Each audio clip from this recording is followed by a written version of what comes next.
നമസ്കാരം. ലോകത്താകമാനം ജനങ്ങൾ വീട്ടിനുള്ളിലായതിനാൽ തന്നെ എണ്ണ ഉപഭോഗം വലിയ രീതിയിൽ കുറഞ്ഞിട്ടുണ്ട്. 40% ഇടിവാണ് ഈ ഒരു മേഖലയിൽ രേഖപ്പെടുത്തിയിരിക്കുന്നത്. ഉപഭോഗം കുറയുന്നു, ഉൽപ്പാദനം കൂടുന്നു എന്ന അവസ്ഥയിലേക്ക് കാര്യങ്ങൾ എത്തി നിൽക്കുമ്പോൾ ഇവ ശേഖരിച്ച് വയ്ക്കുന്നതിന് വേണ്ടി കമ്പനികൾക്ക് ഇടം ഇല്ല എന്നുള്ളതാണ്. അവരുടെ കീഴിലുള്ള കടലിലെയും കരയിലെയും ശേഖരം മുഴുവനായി നിറഞ്ഞ അവസ്ഥയിലാണ്.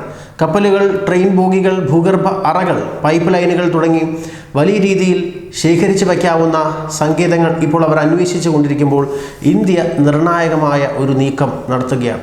ഈ ഒരു പ്രത്യേക സാഹചര്യത്തിൽ ക്രൂഡ് ഓയിൽ വില കുറഞ്ഞു നിൽക്കുന്നതും ഇന്ത്യക്ക് വലിയ കരുത്താവുകയാണ്. ഇന്ത്യയുടെ നീക്കങ്ങൾക്ക് ശക്തി പകരുകയാണ്. നമ്മൾ സാധാരണഗതിയിൽ ആവശ്യമായ സാധനങ്ങളുടെ വില അസാധാരണമായ രീതിയിൽ കുറയുമ്പോഴോ അല്ലെങ്കിൽ ഡിസ്കൗണ്ട് ലഭിക്കുമ്പോഴോ ഒക്കെ അവ നിരവധി വാങ്ങിക്കൂട്ടി പിന്നീട് ഉപയോഗിക്കുന്ന പതിവ് രീതിയാണ്.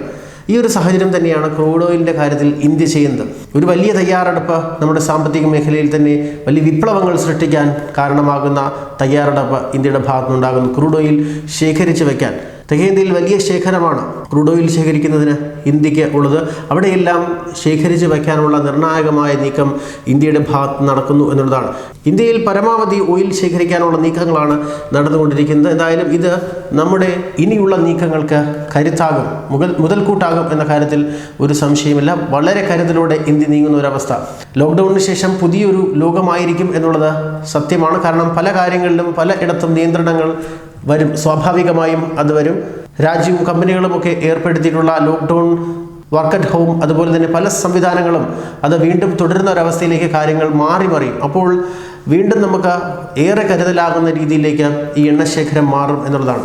ഇന്ത്യയിലും എണ്ണ ഉപഭോഗം വലിയ രീതിയിൽ കുറഞ്ഞിട്ട് 40% ഇന്ത്യയിലും ഉപഭോഗം കുറഞ്ഞിരിക്കുന്നത്. $20 ഒരു ബാരൽ ക്രൂഡ് ഓയിലിൻ്റെ വില. നമുക്കറിയാം 60ഉം 80ഉം ഇന്ന സമയം വരെ ഉണ്ട്. ഇപ്പോൾ ഇത്ര താഴ്ന്ന ഒരു സാഹചര്യത്തിൽ പരമാവധി എണ്ണ വാങ്ങിക്കൂട്ടുക, എണ്ണ ശേഖരിക്കുക എന്നുള്ള ഒരു തന്ത്രം ഇന്ത്യയുടെ ഭാഗത്തുണ്ടാകും. ഇന്ത്യക്ക് വലിയ തോതിൽ എണ്ണശേഖരമുണ്ട്. തെക്കൻ ഇന്ത്യയിലാണ് ഏറ്റവും കൂടുതലായി ഇതുള്ളത്. വിശാഖപട്ടണം, മംഗലാപുരം, കർണാടകത്തെ കൊടൂർ എന്നീ സ്ഥലങ്ങളിലൊക്കെയായിട്ട് 5.3 മില്യൺ ടൺ ശേഖരിച്ച് വയ്ക്കാനുള്ള ശേഷി ഇന്ത്യക്കുണ്ട് എന്നുള്ളതാണ്.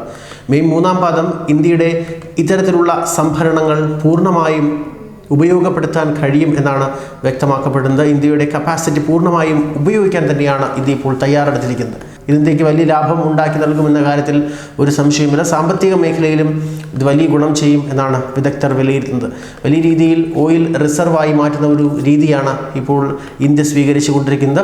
എണ്ണവില ഇതിലൂടെ കുറയും എന്ന് നമുക്ക് വിശ്വസിക്കാം. പക്ഷേ രാജ്യാന്തര വിപണിയിൽ വില കുറയുന്നതനുസരിച്ച് എണ്ണവില കുറയ്ക്കാനുള്ള അനുമതി എണ്ണ കമ്പനികൾക്ക് നൽകിയിരിക്കുന്ന ഒരു സാഹചര്യം നിലവിൽ ഉള്ളതും അതുപോലെ തന്നെ ഇതുവഴി വലിയ നികുതി കേന്ദ്രത്തിന് ലഭിക്കുന്നത് കൊണ്ട് തന്നെ ഈ അടിയന്തര സാഹചര്യത്തിൽ വലിയ നീക്കങ്ങൾ, എണ്ണ വിപണിയിൽ വലിയ നീക്കങ്ങൾ നടത്താനുള്ള ഒരു സാഹചര്യം ഇല്ല എന്നുള്ള വിലയിരുത്തലുകൾ വരുന്നുണ്ട്. എങ്കിലും ഇത് ഒരു കരുതലെന്നോണം ഇന്ത്യയുടെ സാമ്പത്തിക മേഖലയ്ക്ക് ശക്തി കൂട്ടാനുള്ള ഒരു രീതിയായി തന്നെയാണ് കണക്കാക്കപ്പെടുന്നത്.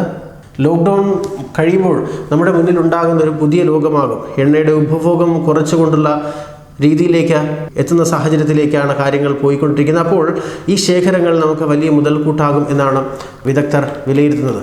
ന്യൂസ് ഡെസ്ക്, മലയാളി വാർത്ത, ഇൻസൈഡ്.